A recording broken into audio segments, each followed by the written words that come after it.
What's good? Watching one of my favorite YouTube creators, Official Minks.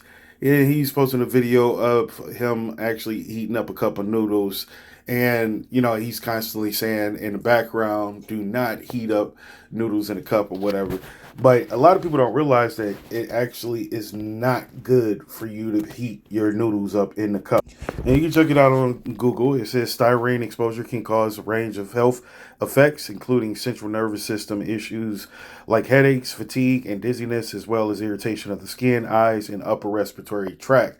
So, a lot of people need to realize that shelf life is very important to all of these food producers.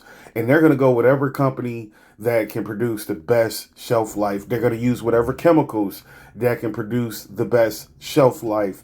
So, and that's all going into longevity. They want to make sure, hey, this is going to last on your shelf for 6 months, a year, and so forth. So chemicals are added. But when you heat up food or food is frozen, chemicals get released into that food when it's defrosted. Take plastic, for instance. Plastic is predominantly made of petroleum. Petroleum, let's say certain waters, like I'm not going to mention any particular waters, but I'm going to say this. They freeze that water, but when the water is defrosted, when they get ready to deliver it to the different companies, the chemicals from the bottle itself, from that plastic, gets released back into the water. That's why certain waters have distinct taste to it. And then some of us, we like, I don't like this water and so forth. And that's because the chemical is going into it. Now, they might list on the bottle the process isn't showing that, okay, this is normal water. It got electrolytes and all the things that you need that may have been added to it or so and so. But they don't really tell you about the chemicals that's getting released into that water when you defrost it in the bottle, or if you were to heat that water inside of the bottle, which hopefully nobody's doing because the bottle would probably just end up melting and you got water that you got to clean up. But nevertheless, with the styrofoam, it's not a good idea to heat your noodles up inside the cup. You're better off just making some hot water, boiling it, and taking the noodles out of the cup, and then going ahead and cook it inside of the hot water. Perfect. Basically, you don't really need to, boil the noodles. You just make your water hot. Make sure that it's enough in the pot to cover the noodles, and you just put it in there just like you would. Most people with the cup of noodles, they just boil their hot water and then they pour it in the cup of noodles. But so many people are trying to be fast about stuff that they put it in the microwave, which is no good because you got radiation from the microwave also is going to affect you in the long run. So to be perfectly honest with you, and you can debate about this in the comments or whatever, but to be honest with you, the people that are affected by stuff like this more than anybody, honestly, I would have to say, and look, I'm a so-called black person, and I'm gonna have to say it's us. We're always trying to move things on a fast track. Reason why a lot of people don't go to college or don't go learn a trade and everything, they just want to get out there and they want to start working. They're not trying to go and stay in school even longer and get the education that they need so that they can have the type of lifestyle that they want. So it's all about fast tracking stuff. That's why a lot of people, not just black people, but there are some white people, but I'm just talking about the majority. We see them trying to move things along faster. Even with our kids, we're giving them fast food. We're giving them microwave dinners. The microwave dinners, it's in a plastic container. It has a plastic wrap on top of it. And a lot of us, we just peel back a little bit of the plastic and we go ahead and we microwave it. All of this is putting chemicals into the food. So the FDA can go around and say, yeah, the food from this company is perfectly safe. But if the FDA is not testing the containers, then the chemicals get released into the food. And understand this, we're all made differently. So-called black people, they have melanin in their skin. All right, other people don't. And the sun don't affect us as much as it affects others. Can we still get skin cancer? Yes, we can. But we have to go through a lot more sun than other people will have to go through. So our bodies are different. Most people that are from the Atlantic slave trade, they all have the Y chromosome. So again, I can go over all kinds of different things, but I'm not about to sit here and I'm not about to break this down and explain it. You can do your research, learn things about the human body, anatomy, DNA, and all of these things, and then you can come to your conclusion. But I'm coming in my conclusion based off of the things that I have learned over the years and everything. And you may be able to put together some other information that I have not considered long term. But all in all, yeah. If you want to heat up your noodles because, oh, well, I don't get a headache after I eat a couple of noodles. No, this is long-term effects. The more you eat anything, especially coming from certain containers, you're going to notice some differences where, yeah, you are getting headaches, you are fatigued, dizziness, and so forth.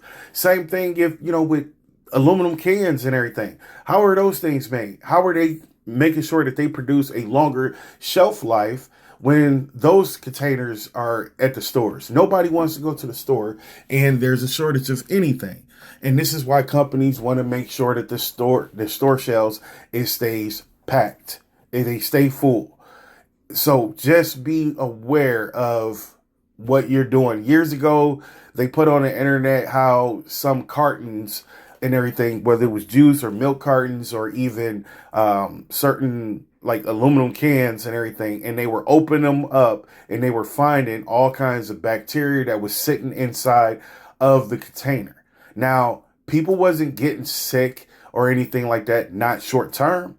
And that's the biggest problem right there, is that short term, you may not get sick. So now when you finally do get sick and you go to the doctor is trying to find out where it came from.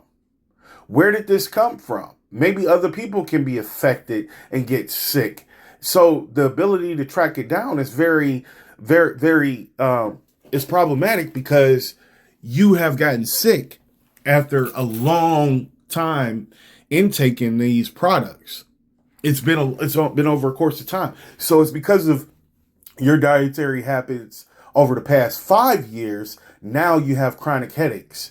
Your dietary habits or products that you're consuming in the net, for the past 10 years, and now you've developed cancer. So all of these things happen to be because of the long-term effects. So a lot of you can think like, okay, man, you going too far with all of this. It's just a couple of noodles and everything. But you know what? The only way that we can help the next generation, we may be screwed in our generation. Maybe the next 2 generations are screwed. But 3 generations from now, we may be able to reverse things and people have better health because we're putting out the right information to fill everyone's head. So they're like, okay, well, we need to stop doing this. We need to teach our kids this. We need to teach our kids that. We can laugh at everything on the internet. We could be entertained by the drama. We could be entertained by the comedy, the sci-fi. We could be entertained by all of this. But at some point, you got to stop, pause, and you got to start to realize that this is non-reality that we're watching right here. And we are in reality. And we got to start educating ourselves. We got to start educating our children and everything. Because right now, the society is being dumbed down. Because they're trying to keep you on YouTube as long as possible, trying to keep you on X and all of these other sites, and you're watching videos and everything. Some people are looking at these videos and like, I wonder if there's something to that. And then, like right here, you Google it and you look it up and like, wow, okay, there is something that's to that. Now, me personally, I already know about containers, food containers, beverage containers, and what a lot of this stuff contains and what happens the longer it sits or during certain temperatures. That's why, pop can't reach a certain temperature. Certain products can't reach a certain temperature. If it does, it starts to dilute the product. The product may have some value, but let's just say something like lotion. Maybe the lotion is fine. But once you exceed a certain temperature, what if you rubbing that into your pores, it has a chemical reaction? And so now, even though the FDA and everybody else said that lotion is fine, because your lotion exceeded the minimum temperature, it is now not effective. It's no better than rubbing water on you. Or there's a chemical reaction and now it releases some sort of gas. And now when you rub that into your skin has a reaction. Sometimes it is an immediate reaction. Sometimes it can be a long-term reaction. And therefore, again, because now you're done with that bottle is thrown away. And now your doctor is saying you've come in contact with a certain gas, which is blah, blah, blah. And you're like, how? Where? When did that happen? See, this is what I'm saying. It's just like using bad medicine. You know, they have an expiration date on the medicine. Those medicines, who knows? I mean, I know that I've had old medicine that I've gotten from the doctors, right? And I've had it sitting in a bottle, and I'd go to use the bottle, and I'm like, oh, it's expired. I smell inside of it, and I'm like, whoa, this thing stinks. That's a gas that it's releasing. And taking that medicine would be no good for me, and probably inhaling that bottle, the fumes from it, that gas, could actually be harmful. So, like I said, I know there are some people that are gonna sit here and say, "Man, you going too far. This doesn't make any sense," or blah blah blah. That is the instinct that you have in you, which says that I don't want to know. I want to live my life. I don't want to be cautious, because then it causes me not to live my life. I mean, some people wouldn't travel if they knew the statistics on how often or the likely chances of an airplane crashing. We don't see them crashing every day. But aviation, they can tell you that they have a lot of issues where planes never get off the ground. Planes get have to be forced to be landed because somebody forgot to do something. One of the books that I read when I was young, I think I was about 13 or 14, it was a psychology book. One of the first stories that it talked about was how this pilot was, of course, all spring, summer, and all of this, everything was fine. Wintertime came around. There was a particular day, it was really cold. The book name was Mindfulness and Mindlessness. Or it's Mindlessness and Mindfulness. It was one of the other. But anyway, the pilot forgot to turn on the defrosters.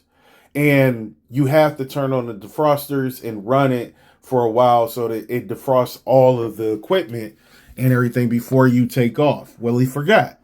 Went up in the air, and long story short, ended up crashing. Why? Why did that happen? It's because he was running off of patterns. And because of those patterns, eventually you end up hurting yourself, killing yourself, making yourself sick, and so forth. We learn this through eating habits. You got to eat right. You don't eat right, now you got high blood pressure. Now you have this going on and that going on. Want to live a long time? Watch what you're eating. Pay attention. There's nothing wrong with eating things from Save-A-Lot, eating things with a lot of chemicals, but too much of that and taking it, it will have a long-term effect. And with that long-term effect, you're having kids with deformities.